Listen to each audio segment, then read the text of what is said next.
জাদুগ্রস্ত সম্প্রদায় ১৬ আর আমি আসমানে স্থাপন করেছি কক্ষপথসমূহ এবং তাকে সৌন্দর্যমণ্ডিত করেছি দর্শকদের জন্য ১৭ আর আমি তাকে সুরক্ষিত করেছি প্রত্যেক বিতাড়িত শয়তান থেকে ১৮ তবে যে গোপনে শোনে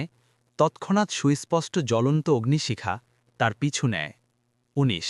আর জমিনকে আমি বিস্তৃত করেছি এবং তাতে সুদৃঢ় পাহাড় স্থাপন করেছি আর তাতে উৎপন্ন করেছি সকল প্রকার বস্তু সুনির্দিষ্ট পরিমাণে ২০ আর তাতে তোমাদের জন্য এবং তোমরা যার রিজিকদাতা নও তাদের জন্য রেখেছি জীবন উপকরণ ২১ আর প্রতিটি বস্তুরই ভাণ্ডারসমূহ রয়েছে আমার কাছে এবং আমি তা অবতীর্ণ করি কেবল নির্দিষ্ট পরিমাণে ২২ আর আমি বায়ুকে উর্বরকারী রূপে প্রেরণ করি অতপর আসমান থেকে বৃষ্টি বর্ষণ করি এবং তা তোমাদের পান করাই তবে তোমরা তার সংরক্ষণকারী নও ২৩ আর নিশ্চয়ই আমি জীবিত করি ও মৃত্যু দেই এবং আমিই ওয়ারিশ ২৪ আর অবশ্যই আমি জানি তোমাদের পূর্ববর্তীদেরকে এবং অবশ্যই জানি পরবর্তীদেরকে ২৫ আর নিশ্চয়ই তোমার রব তাদেরকে একত্র করবেন নিশ্চয়ই তিনি প্রজ্ঞাময় ও সর্বজ্ঞানী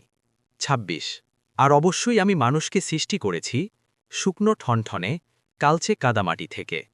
২৭ আর ইতপূর্বে জিনকে সৃষ্টি করেছি উত্তপ্ত অগ্নিশিখা থেকে